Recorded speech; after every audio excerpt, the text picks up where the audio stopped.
প্রিয় শিক্ষার্থী বন্ধুরা, আসসালামু আলাইকুম। সবাই কেমন আছো? আল্লাহর অশেষ রহমতে আশা করি সবাই খুবই ভালো আছো। আজকের অষ্টম শ্রেণীর গণিত ক্লাসে তোমাদের সবাইকে স্বাগত জানাচ্ছি। প্রিয় শিক্ষার্থী বন্ধুরা, আজকে আমরা আলোচনা করব তোমাদের মূল পাঠ্যপুস্তক হতে দ্বিতীয় অধ্যায় মুনাফার উপর। আমরা এই অধ্যায়ের শুরুতে আমরা ভূমিকাতে কিছু আলোচনা করে নিই। দৈনন্দিন জীবনে সবাই বেচাকেনা ও লেনদেনের সাথে জড়িত। কেউ শিল্প প্রতিষ্ঠানের অর্থ বিনিয়োগ করে পণ্য উৎপাদন করেন এবং উৎপাদিত পণ্য বাজারে পাইকারদের নিকট বিক্রয় করেন। আবার পাইকারগণ তাদের ক্রয়কৃত পণ্য বাজারে খুচরা ব্যবসায়ীদের নিকট বিক্রয় করেন। পরিশেষে খুচরা ব্যবসায়ীগণ তাদের ক্রয়কৃত পণ্য আবার ক্রেতাদের নিকট বিক্রয় করেন। প্রত্যেক স্তরে সবাই মুনাফা বা লাভ করতে চান, তবে বিভিন্ন কারণে লোকসান বা ক্ষতিও হতে পারে। ঠিক আছে, যেমন শেয়ার বাজারে লাভ যেমন আছে তেমন দরপতনের কারণে ক্ষতিও আছে। আবার আমরা নিরাপত্তার স্বার্থে টাকা ব্যাংকে আমানত রাখি। ব্যাংক সেই টাকা বিভিন্ন খাতে বিনিয়োগ করে লাভ বা মুনাফা পায় এবং ব্যাংকও আমানতকারীদেরকে মুনাফা দেয়। তাই সকলেরই বিনিয়োগ ও মুনাফা সম্পর্কে ধারণা থাকা দরকার। এই অধ্যায়ে আমরা লাভ ক্ষতি এবং বিশেষভাবে মুনাফা সম্পর্কে আমরা আলোচনা করব। তো এই অধ্যায় শেষে শিক্ষার্থীরা যে যে বিষয় সম্পর্কে জানতে পারবে, বলতে পারবে, লিখতে হবে ও ধারণা অর্জন করবে, অর্থাৎ শিখন ফলগুলো আমি জানিয়ে দিচ্ছি। মুনাফা কি তা বলতে পারবে, সরল মুনাফার হার ব্যাখ্যা করতে পারবে এবং এই সংক্রান্ত সমস্যা সমাধান করতে পারবে। চক্রবৃদ্ধি মুনাফার হার ব্যাখ্যা করতে পারবে এবং এই সংক্রান্ত সমস্যা সমাধান করতে পারবে। ব্যাংকের হিসাব বিবরণী বুঝতে ও ব্যাখ্যা করতে পারবে। আসো এখন আমরা আলোচনা করব লাভ ক্ষতি নিয়ে। একজন ব্যবসায়ী দোকান ভাড়া, পরিবহন খরচ ও অন্যান্য আনুষঙ্গিক খরচ পণ্যের ক্রয়মূল্যের সাথে যোগ করে প্রকৃত খরচ নির্ধারণ করে। এই প্রকৃত খরচকে বিনিয়োগ বলে। এই বিনিয়োগকেই লাভ বা ক্ষতি নির্ণয়ের জন্য ক্রয়মূল্য হিসেবে ধরা হয়। আর যে মূল্য ও পণ্য বিক্রয় করা হয়, যে মূল্যে ওই পণ্য বিক্রয় করা হয় তা হচ্ছে তোমার কি বিক্রয় মূল্য। ক্রয়মূল্যের চেয়ে বিক্রয় মূল্য বেশি হলে লাভ বা মুনাফা হয়, আর ক্রয়মূল্যের চেয়ে বিক্রয় মূল্য কম হলে তখন লোকসান বা ক্ষতি হয়। আবার ক্রয়মূল্য ও বিক্রয় মূল্য সমান হলে লাভ বা ক্ষতি কোনোটাই হয় না। লাভ বা ক্ষতি ক্রয়মূল্যের উপর হিসাব করে কি করা হয়, নির্ধারণ করা হয়। লাভ ক্ষতির নির্ধারণের জন্য আমরা এই সূত্রগুলো প্রয়োগ করে থাকি। লাভ সমান হচ্ছে কি বিক্রয় মূল্য বিয়োগ ক্রয় মূল্য। বিক্রয় মূল্য থেকে ক্রয় মূল্য বাদ দিলে তোমার কি লাভটা বেরিয়ে যায়, অর্থাৎ তখন বিক্রয় মূল্যটা বেশি হবে। ক্ষতিটা হচ্ছে তোমার ক্রয় মূল্য থেকে বিক্রয় মূল্য বিয়োগ দিলে ক্ষতিটা বের হবে, অর্থাৎ তখন ক্রয় মূল্য বেশি হবে, বিক্রয় মূল্য কম হবে।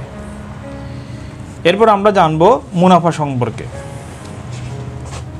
দেখো, যেমন মুনাফা হচ্ছে তোমার কি ব্যাংকে টাকা জমা রাখলে ব্যাংক সেই টাকা ব্যবসা, গৃহ নির্মাণ ইত্যাদি বিভিন্ন খাতে ঋণ দিয়ে সেখান থেকে মুনাফা অর্জন করে। ঠিক আছে, ব্যাংক সেখান থেকে আমানতকারীকে কিছু টাকা দেয়। এই টাকাই হচ্ছে আমানতকারীর প্রাপ্ত মুনাফা বা লভ্যাংশ।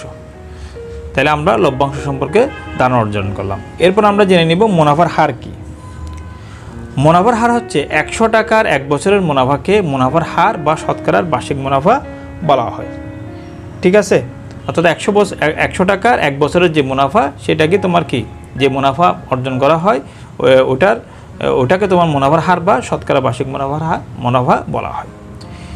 এসব আমরা এরপর জেনে নিই সময়কালটা কি। যে সময়ের জন্য মুনাফা হিসাব করা হয় তা এর সময়কাল। ঠিক আছে, মনে করো 3 বছরের জন্য হলো, 1 বছরের জন্য হলো, 2 বছরের জন্য হলো, 5 মাসের জন্য হলো, 6 মাসের জন্য হলো, কোনো সময় যদি নির্ধারণ করা হয়ে থাকে তখন ওই সময়ের জন্য মুনাফা হিসাব করা হয়, ওইটা হচ্ছে তোমার কি ওইটার সময়কাল। এরপর আমরা জেনে নেব সরল মুনাফা কি। প্রতি বছর শুধু প্রারম্ভিক মূলধনের উপর যে মুনাফা হিসাব করা হয় তাকে সরল মুনাফা বা সিম্পল প্রফিট বলা হয়। শুধু মুনাফা বলতে সরল মুনাফা বোঝায়। ঠিক আছে, প্রারম্ভিক মূলধন মানে হচ্ছে যেটা দিয়ে ব্যবসা শুরু হয়, ওই প্রারম্ভিক মূলধন যেটা প্রথমে থাকে ওই মূলধনের উপর যে মুনাফা হিসাব করা হবে সেটা হবে তোমার কি সরল মুনাফা। এই অধ্যায়ে নিচের বীজগণিত প্রতীকগুলো ব্যবহার করা হবে। যেমন ধরো, মূলধন বা আসল সমান হচ্ছে কি পি, প্রিন্সিপালের সংক্ষিপ্ত রূপ। ঠিক আছে, পি। মুনাফার হারকে তোমার কি আর দ্বারা সূচিত করা হবে, অর্থাৎ রেট অফ ইন্টারেস্ট। সময় হবে তোমার এন, যেটাকে বলা হয় টাইম। ঠিক আছে, সময়কে এন দ্বারা সূচিত করা হবে। মুনাফা হচ্ছে তোমার কি আয়, অর্থাৎ প্রফিটকে আয় দ্বারা সূচিত করা হবে। স্ববৃদ্ধি মূলধন বা মুনাফা আসল, এটাকে এ দ্বারা সূচিত করা হবে, অর্থাৎ টোটাল অ্যামাউন্ট। ঠিক আছে, টোটাল অ্যামাউন্ট। মুনাফা আসল হচ্ছে তোমার কি আসল যোগ মুনাফা, আসল এবং মুনাফা মিলে তোমার হচ্ছে কি মুনাফা আসল। অর্থাৎ এটা সূত্র হবে এ সমান পি প্লাস আই। অর্থাৎ এখান থেকে দেখো পক্ষান্তর করলে আমরা কি পাই, পি সমান এ মাইনাস আই পাই। অর্থাৎ এটা পক্ষান্তর করলে দেখো পিটাকে এদিকে রাখলে আইটার দিকে চলে কি হবে, এ মাইনাস আই হবে। আবার এটাকে পক্ষান্তর করলে আমরা আই সমান কি পাবো, এ মাইনাস পি পাবো। এগুলো পক্ষান্তর করে আমরা সূত্রগুলো নির্ণয় করতে পারি। এগুলো প্রয়োগ করে আমরা সমস্যার সমাধানগুলো করব। দেখো সূত্রটা হচ্ছে মুনাফা সমান আসল গুণ মুনাফার হার গুণ সময়, অর্থাৎ আয় সমান পি আর এন। এটা হচ্ছে মূল সূত্র। এই সূত্রটা প্রয়োগ করে আমরা মুনাফা অথবা মুনাফা আসল বা মুনাফার হার আমরা নির্ণয় করব। ঠিক আছে, অর্থাৎ মুনাফা আসল সমান হচ্ছে কি আসল যোগ মুনাফা, এটা আমরা আগে থেকে জেনেছি। তাহলে আমরা এখানে লিখতে পারি এ সমান পি প্লাস আই। এই যেখানে আমরা লিখেছিলাম এ সমান পি প্লাস আই, তাহলে আয় সমান হচ্ছে কি পি আর এন। পি আর এনের জায়গায় আই এর জায়গায় তোমার পি আর এনটা বসলো। ঠিক আছে, তাহলে P plus P R N. আবার বলছি দেখো পি প্লাস আই, আই এর মান আমরা কি জানি P R N. P R এনটা আই এর জায়গায় বসলে কী হবে, P plus P R N. তাহলে এখানে পি এদিকে আছে, পি তাহলে উপপক্ষে কী কমন যায়, পি কমন যায়। পি কমন নিলে এখানে কী হয়ে যাবে, এখানে হয়ে যাবে 1, এখানে কি হয়ে যাবে 1। তাহলে 1 প্লাস কী হবে আর এন, এটা কি হবে আর এন হয়ে যাবে। আবার বলছি দেখো পি যদি কমন নিই এখানে 1 হবে, এখানে পি কমন নিলে এখানে কি থাকবে আর এন হবে। অনুশীলনী 2.1, এখানে দুইটি অনুশীলন রয়েছে, 2.1, 2.2। আমরা প্রথমে অনুশীলনী 2.1 নিয়ে আলোচনা করব। 2.1 আলোচনা করার আগে তোমাদেরকে একটা বিষয় সম্পর্কে মানে পরিপূর্ণ ধারণা রাখতে হবে। দেখো সেটা হচ্ছে মুনাফা সংক্রান্ত সমস্যা আমরা কীভাবে সমাধান করব, তার কৌশল এবং পদ্ধতিগুলো আজকে আমরা এখান থেকে জেনে নিব। তার জন্য কি লাগবে, আসল, মুনাফার হার, সময় ও মুনাফা। এখানে 4টি উপাত্ত, আসল, মুনাফার হার, সময় এবং মুনাফা। এই 4টি উপাত্তের যে কোনো 3টি জানা থাকলে তোমার বাকি উপাত্তটি বের করতে পারবে। যদি আসল, মুনাফার হার, সময় জানা থাকে তাহলে মুনাফা বের করতে পারবো, মুনাফার হার, সময়, মুনাফা জানা থাকলে আসল বের করতে পারবো, অথবা আসল, সময়, মুনাফা জানা থাকলে মুনাফার হার নির্ণয় করতে পারবো। এইভাবে করে আমরা এগুলো বের করার কৌশলগুলো আজকে জেনে নেব। দেখো প্রথমটা হচ্ছে তোমার কি মুনাফা নির্ণয়। মুনাফা নির্ণয় ক, একটা এখানে অনুশীলন দিয়েছি। দেখো রমেশ সাহেব ব্যাংকে 5,000 টাকা জমা রাখলেন এবং ঠিক করলেন যে আগামী 6 বছর তিনি ব্যাংক থেকে টাকা উঠাবেন না। ব্যাংকের বার্ষিক মুনাফা 10% হলে 6 বছর পর তিনি মুনাফা কত পাবেন, এটা একটা প্রশ্ন। আর একটা হচ্ছে কি মুনাফা আসল কত হবে। তাহলে দুইটি প্রশ্নের উত্তর আমরা এখান থেকে বের করবো। তাহলে আমরা প্রথমে স্বাভাবিকভাবে শতকরা অঙ্ক করার সময় আমরা কী করি, 100 টাকার 1 বছরের মুনাফা, এই যে 10% বলছো তো, তাহলে এটা কি 100 টাকার 1 বছরের, 100 টাকার 1 বছরের মুনাফা হচ্ছে তোমার কত টাকা, 10 টাকা। আমরা 10 টাকা লিখলাম। তাহলে কৌণিক নিয়মে আমরা করি 1 টাকার 1 বছর হলে কি 100/1। তাহলে এখানে কত বলছে 5,000 টাকা। তাহলে 5,000 টাকার 1 বছরে হলে কি হবে, 5,000টা কি হবে, এটার সাথে গুণ হবে। কার সাথে গুণ হবে, এটার সাথে গুণ হবে। ঠিক আছে, 10-এর সাথে 5,000 গুণ হয়ে গেল। এরপরে বলছে কি 6 বছর পর বলছে না, তাহলে 5,000 টাকা 6 বছরের মুনাফা, 6 বছরের মুনাফা কি হবে, এটার সাথে গুণ হবে। তাহলে কাটাকাটি করে 100 দ্বারা 5,000কে কাটলে কত হবে 50। ঠিক আছে, তাহলে 6-এর সাথে 50 আর 10 গুণ করলে কত হবে, কত গুণ হবে 3,000 গুণ হবে। 500 30, 300, 300 আর 10 গুণ করলে কত হবে 3,000 টাকা হবে। তাহলে আমরা মুনাফাটা 6 বছরের মুনাফা পাইলাম কত 3,000 টাকা। তাহলে মুনাফা আর আসল মানে হচ্ছে কি আসল যোগ মুনাফা। তাহলে আসল হচ্ছে কত, এখানে প্রশ্নের মধ্যে দেওয়া ছিল 5,000। ঠিক আছে, আমরা মুনাফা পেয়েছি কত 3,000। তাহলে যোগ করলে কত পাই 8,000 টাকা। তাহলে আমরা মুনাফাটাও পেয়ে গেলাম, মুনাফা আসলটাও পেয়ে গেলাম। মুনাফা আমরা কত পেয়েছি 3,000 টাকা। তাহলে প্রথম প্রশ্ন ছিল কি 6 বছর পর তিনি মুনাফা কত পাবেন। তাহলে 6 বছর পর তিনি মুনাফা পেয়েছেন 3,000 টাকা, মুনাফা আসল কত চেয়েছেন, তাহলে মুনাফা আসল পেয়েছি কত 8,000 টাকা। এটা হচ্ছে তোমার এই অনুশীলনের সমাধান। আসো আমরা এখন সমাধান করব আসল ও মূলধন নির্ণয় সংক্রান্ত একটি সমস্যার সমাধান করব।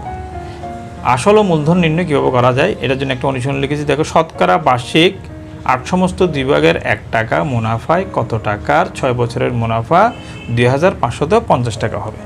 ঠিক আছে, তাহলে মুনাফার হারটা আমরা একটু সমস্তটা ভেঙে নিই। এটা আমরা লিখব কি মুনাফার হার 8 সমস্ত 2/1%। তাহলে সমস্ত বাঙালি কত হবে 8 দুগুণে 16, 16 কত হবে 17, 2/17%। ঠিক আছে, আমরা জানি সূত্রটা লিখে ফেলি। আমরা জানি কি জানি একটু বলো তো দেখি একজনে। হ্যাঁ, আমরা জানি কি I = PRN। তাহলে আমরা এখানে লিখবো, এখানে P সমান হচ্ছে তোমার কি আসল, P সমান হচ্ছে কি আসল। এটা আমরা জানি না, এটা আমাদের কি করতে হবে নির্ণয় করতে হবে। এরপরে তোমার I = হচ্ছে তোমার কি মুনাফা। এটা সমান কত দেওয়া আছে দেখি চিন্তা করে বলো তো। হ্যাঁ, 2550 টাকা, 2550 টাকা। এরপর হচ্ছে কি আর হচ্ছে কি মুনাফার হার। আর হচ্ছে আমরা কি জানি মুনাফার হার কত দেওয়া আছে বলো তো দেখি। হ্যাঁ, আমরা নির্ণয় করেছি 2/17%। 2/, কত পার্সেন্ট 17%, 2/17%। তাহলে 17%, এটাকে ভাঙাইলে আমরা কত পাই, পার্সেন্ট তুলে ফেললে কত হবে 2 × কত হবে 100, এদিকে হবে 17। ঠিক আছে, এটা হচ্ছে তোমার মুনাফার হার। ঠিক আছে, এরপর হচ্ছে কি n, অর্থাৎ n সমান হচ্ছে কি সময়। কত বছর দেওয়া আছে প্রশ্নের মধ্যে দেখেন 6 বছর দেওয়া আছে। কত দেওয়া আছে 6 বছর। এখন এটা মানটা আমরা বসিয়ে দিই তাহলে এখানে। তাহলে I = কত দেওয়া আছে 2550। P সমান কত দেওয়া আছে দেওয়া নাই, P দেওয়া নাই। তাহলে R সমান কত দেওয়া আছে এইটা কত 2 × 100 কত 17। তারপর হচ্ছে কি n সময় কত দেওয়া আছে 6 দেওয়া আছে। তাহলে আমরা এটা করে ফেলি, পক্ষান্তর করে ফেলি। কেমন পক্ষান্তর করলে কি হবে 6টা নিচে আসলো। তাইলে এখন আমরা কাটাকাটি করি। কাটাকাটি করলে আমরা কত পাবো, এখানে 2 দিয়ে কাটলে 3। ঠিক আছে, এখানে 2 দিয়ে কাটলে 3। এরপর হচ্ছে কত 17 দিয়ে এটাকে কাটলে কত হয় 150। 150কে 3 দিয়ে কাটলে কত হয় 50। তাইলে 50 দ্বারা 100 গুণ দিলে কত হবে, এখানে কত হয় 5000। কত টাকা 5000 টাকা। ঠিক আছে, তাহলে এটা হচ্ছে তোমার কি আসল। তাহলে সুতরাং আসল সমান হচ্ছে কত টাকা 5000 টাকা। গণনার মধ্যে কি আছে মুনাফার হার নির্ণয়। গণনা হচ্ছে কি মুনাফার হার নির্ণয়। তাহলে এটার জন্য একটা অনুশীলন দেওয়া আছে। এটা হচ্ছে কি শতকরা বার্ষিক কত মুনাফায় 3000 টাকার 5 বছরের মুনাফা 1500 টাকা হবে। আমরা এখান থেকে এটা নির্ণয় করে নেব। তাহলে নির্ণয় করার জন্য আমাদেরকে প্রথমে কি লিখতে হবে, আমরা জানি, আমরা যে সূত্রটা জানি এটা লিখব। আমরা জানি I = কি PRN, আমরা এই সূত্রটা লিখব। ঠিক আছে, এখানে P সমান কি আসল সমান কত দেওয়া আছে, এই যে 3000 টাকা দেওয়া আছে। ঠিক না, 3000 টাকা। এরপরে I = হচ্ছে কি মুনাফা সমান কত দেওয়া আছে, এই যে 1500 টাকা। কত দেওয়া আছে 1500 টাকা। এরপরে আর সমান হচ্ছে কি মুনাফার হার। এটা কি করতে হবে নির্ণয় করতে হবে। এটা আমরা জানি না, প্রশ্নবোধক দিলাম।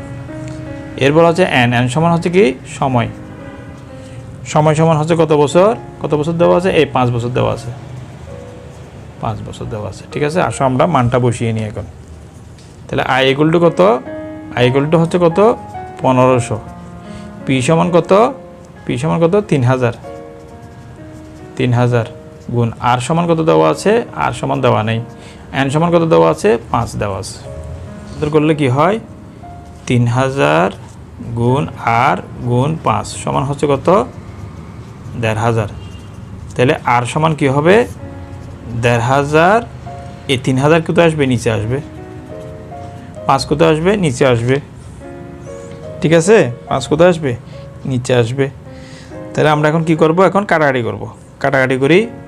কাটাকাটি করলে এটা কত দ্বারা ভাগ যায়, এটা 1500, তো এটা 3000। তাহলে 1500 দ্বারা এটাকে করলে 2, 15 দ্বারা করলে কত 2, এখানে 1, তাহলে বা আর সমান হচ্ছে কত 10/1,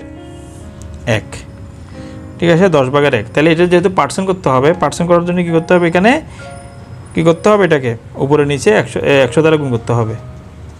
উপরে নিচে 100 দ্বারা গুণ করলে এটা কী হয়ে যাবে, এখন পার্সেন্ট হয়ে যাবে। তাহলে এটা সমান হচ্ছে কি, কাটাকাটি করলে আমরা কি পাই, 100/10,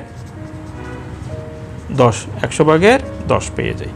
তাহলে 100/10 মানে হচ্ছে কি, 100/10 মানে হচ্ছে এরকম 10 গুণ 100/1, অর্থাৎ 10%। তাহলে সুতরাং মুনাফার